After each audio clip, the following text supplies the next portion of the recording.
Connaissez-vous vraiment votre identité? Lorsque vous vous réveillez le matin et que vous vous regardez dans le miroir, savez-vous qui vous êtes et ce pourquoi vous êtes fait? Pour être honnête, je n'ai jamais vraiment su qui j'étais. Je suis d'origine libanaise, née au Sénégal, comme le sont mes parents, comme l'étaient leurs parents avant eux. La Teranga m'a vu naître, mais c'est le pays des hommes intègres qui a fait de moi ce que je suis. Je suis arrivée au Burkina Faso à l'âge de 3 ans et j'ai eu une merveilleuse enfance. J'ai eu cette chance incroyable de pouvoir grandir entourée de cultures différentes, car c'est ce que représente le Burkina Faso à mes yeux. Une terre d'accueil, d'amour et de tolérance. Mais au fur et à mesure que j'ai grandi, des questions au fond de moi sont restées sans réponse. Qui étais-je réellement ? Parmi toute cette mixité qui m'entourait et qui me représentait, qui étais-je? Une Libanaise? Peut-être, mais une Libanaise qui ne connaît pas sa culture, qui ne connaît pas son pays et qui ne parle d'ailleurs pas la langue. Une Africaine? En tout cas, je me suis toujours considérée telle qu'elle, mais pourtant je suis blanche. Je me rappelle quand on était petit à l'école française, on avait l'habitude d'organiser chaque année des journées de la francophonie. Vous savez, ces journées où chaque élève doit venir habillé avec sa tenue traditionnelle et le drapeau de son pays. Et moi, chaque année, je venais avec mon drapeau sénégalais. J'étais fière. Et tous mes amis burkinabés et africains se moquaient de moi. Nassara, Nassara, tu n'es pas africaine. Alors tout ça a fait que j'ai grandi avec une certaine révolte en moi et ces questionnements. Qui suis-je? Qui suis-je et où est ma place?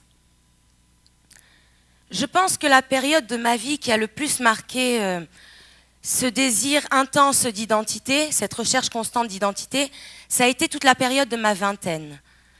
À 18 ans, je me suis envolée pour Montréal pour les études et toute la durée de mon séjour là-bas, je n'ai jamais compris à quel point on pouvait accepter d'être formaté à un système qui ne nous imposait qu'un seul modèle de réussite. Et pourtant, tout le monde autour de moi avait trouvé sa voie. Parce que je n'ai plus peur de le dire aujourd'hui, mais les études ont été un véritable fiasco pour moi. Ouais. Si mon père m'écoute, je suis désolée. À vouloir faire 1000 choses, je n'ai finalement pas fait grand-chose. Rien ne m'a jamais intéressée. Et j'ai toujours commencé plein de projets sans jamais les terminer. Et à force de ne rien trouver passionnant, j'en suis venue à me poser la question de quel était vraiment le rôle de ma présence sur cette terre et de quel était le but de ma vie. Alors j'ai fait 8 ans comme ça, complètement perdue sur le chemin de mon destin. Et puis j'ai dû rentrer à Ouaga. Et une fois de retour à Ouaga, toutes mes angoisses d'enfant ont ressurgi. J'ai dû réadapter ma façon de penser en fonction de ma communauté. J'ai dû apprendre le commerce dans la société familiale avec mon père, sans aucun talent dans le domaine. Et j'ai dû vivre une vie de femme nouvellement mariée. Tant de nouveaux rôles qui s'imposaient à moi, et toujours ces mêmes questions. Qui suis-je et où est ma place? Tout ce que je sais à ce moment-là de ma vie, c'est que ce retour au Burkina Faso, ce retour sur la terre de mon enfance, ravive en moi ce désir intense d'identité. Ce n'est d'ailleurs pas pour rien que l'on dit « Quand tu ne sais pas où tu vas, retourne d'où tu viens ». Avant de continuer, j'aimerais partager avec vous cette phrase qui a participé au changement de ma vie. À force de se planter, un beau jour, on devient une fleur. Ouais. Je crois que si je suis devant vous aujourd'hui avec tout mon courage, parce que je n'ai pas l'habitude de parler comme ça devant des gens, c'est parce qu'à travers ce message que j'ai reçu de la vie, j'ai compris quelque chose de super important qu'il me semble urgent de crier au monde, surtout en ces temps difficiles que nous traversons. Nous avons tous notre partition à jouer dans la grande symphonie de la vie. Il ne faut pas abandonner car les épreuves sur notre chemin sont là pour nous faire prendre la bonne direction et pour nous préparer à notre destin. Finalement, ce qui compte, ce n'est pas mon origine, ma formation ou le nombre d'années post-bac à mon CV. Chacun grandit à sa manière et à son propre parcours. Aujourd'hui, je sème les graines. Demain, je le sais, moi aussi, je serai une fleur. On arrive au moment le plus important de mon intervention, là où finalement tout ce que je viens de vous raconter va prendre tout son sens. Le 9 février 2020, je tombe par hasard sur un article de la presse locale, gros titre, « Les lionnes du zoo de Zignaré dans un état catastrophique ». J'envoie un message à mon mari Julien et je lui propose qu'on aille sur place l'après-midi même pour voir ce qu'il en est réellement. La dernière fois que je suis allée à ce zoo, je devais avoir 9-10 ans. Et à l'époque où tout allait bien, je me souviens d'avoir déjà été choquée. Donc on prend la route ce jour-là avec Julien. Et tout le long du trajet pour aller au zoo, je ne sais pas comment vous expliquer ce qui se passe dans mon corps, mais tout me pousse à faire demi-tour. Ce n'est qu'une fois arrivé devant ce portail vert et délabré qui donne le top départ de la visite du zoo que j'ai compris. J'ai compris qu'il m'aura fallu 29 ans pour savoir où est ma place. Mais toute cette histoire n'a pas d'importance sans Alma, Donna, Mala et Nala. Qui sont-elles ? Ce sont ces miracles de la vie, un peu comme moi, un peu comme vous, un peu comme plein de gens d'ailleurs. Alma, Donna, Nala et Mala, et c'est important de dire leur nom, sont les dernières lionnes du zoo de Zignaré.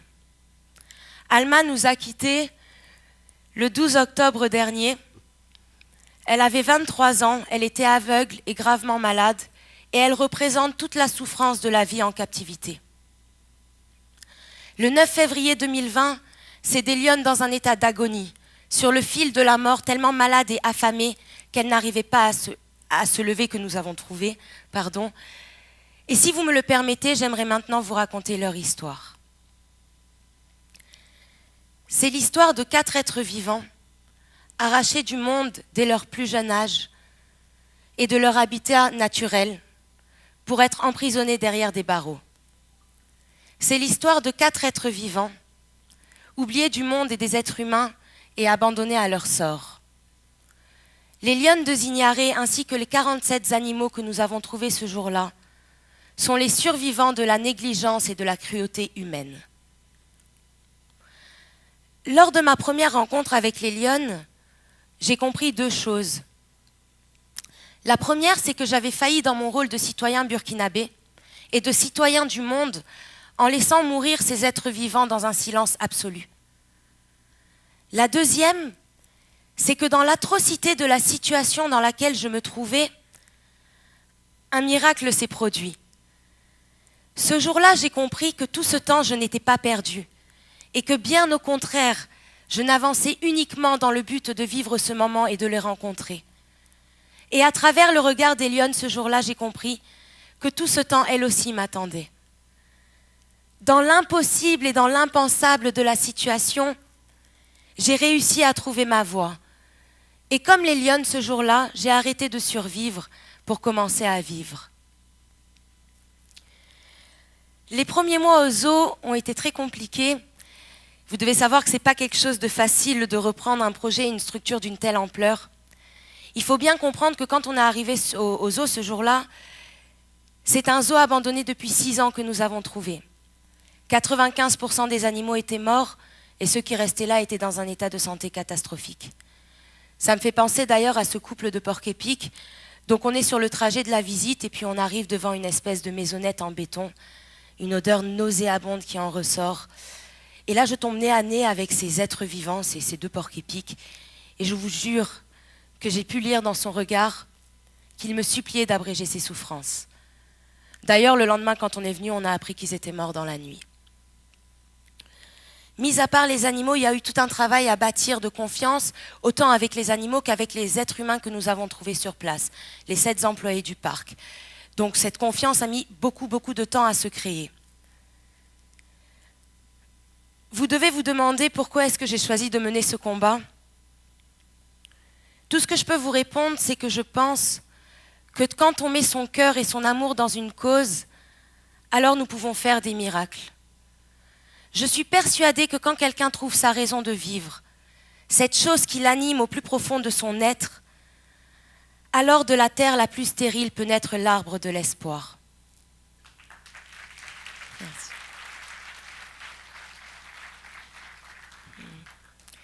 Hier, il s'agissait d'un zoo abandonné. Aujourd'hui, ce zoo abandonné est un sanctuaire en devenir pour la faune et la flore burkinabé. Hier, nous avons trouvé 47 animaux dans un piteux état de santé. Aujourd'hui, nous avons 70 animaux épanouis pour lesquels nous nous battons quotidiennement pour améliorer leurs conditions de vie.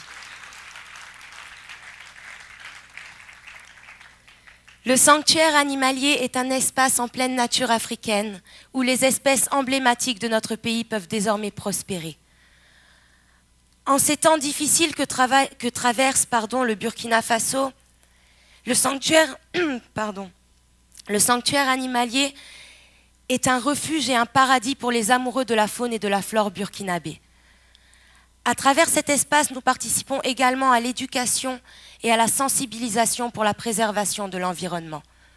Cela fait 2 années consécutives que nous organisons des éditions de reboisement, des journées auxquelles nous convions la population à venir apprendre à planter un arbre avec nous et l'importance de planter un arbre, un geste solidaire et citoyen.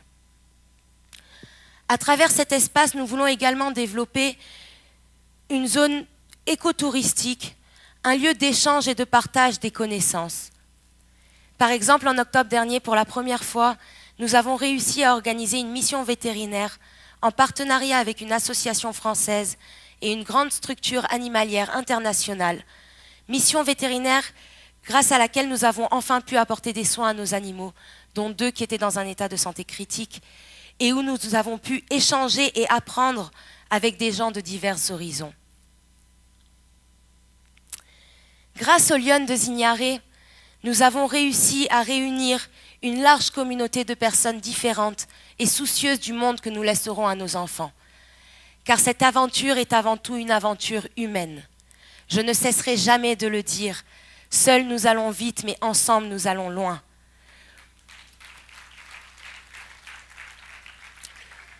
Au début, nous étions 2, Julien et moi.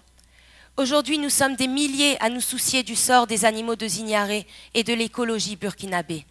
D'ailleurs, n'allons pas loin. Sans la mobilisation de la population burkinabé à nous soutenir et nous pousser à réouvrir, nous ne serions pas là aujourd'hui. Je suis consciente que si je n'avais pas été accompagnée et soutenue par des personnes de tout horizon telles que je l'ai été, je n'aurais jamais été capable de sauver les Lionnes de Zignaré. Finalement, on peut dire que grâce aux Lionnes de Zignaré, j'ai enfin trouvé le courage de m'assumer et d'être celle que je dois être. Et aujourd'hui, devant vous, je peux vous le dire, mes angoisses d'enfant ont disparu. Qui suis-je ? Qui suis-je ? Je m'appelle Shahnaz Husseini, mais on m'appelle la maman des Lionnes.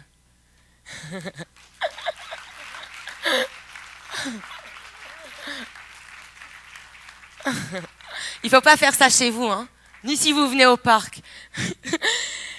Je m'appelle Shahnaz Husseini, mais on m'appelle la maman des Lionnes. J'ai 30 ans et je suis citoyenne du monde. Je suis commerçante dans la société familiale et présidente et cofondatrice de l'Association pour la protection de la faune et de la flore au Burkina Faso.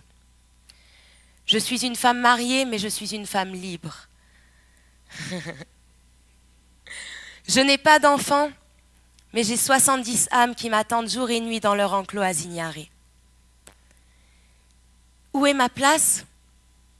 C'est ici chez moi, au Burkina Faso, qu'est ma place, et que je décide de prendre ma parole, et de me battre pour mon pays, pour son environnement et pour tous les êtres vivants qui l'englobent.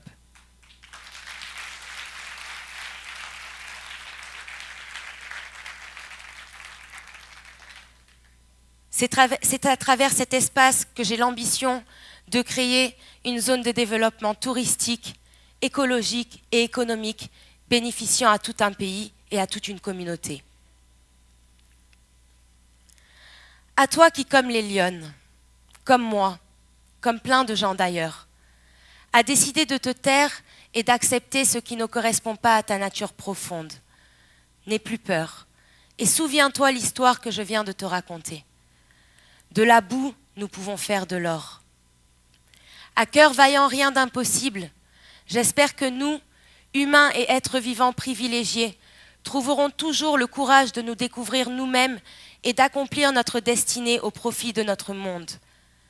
Puisqu'au final, des végétaux aux animaux, en passant par les hommes, eh bien mes chers amis, nous sommes tous destinés à devenir une fleur. Merci. He lives in me.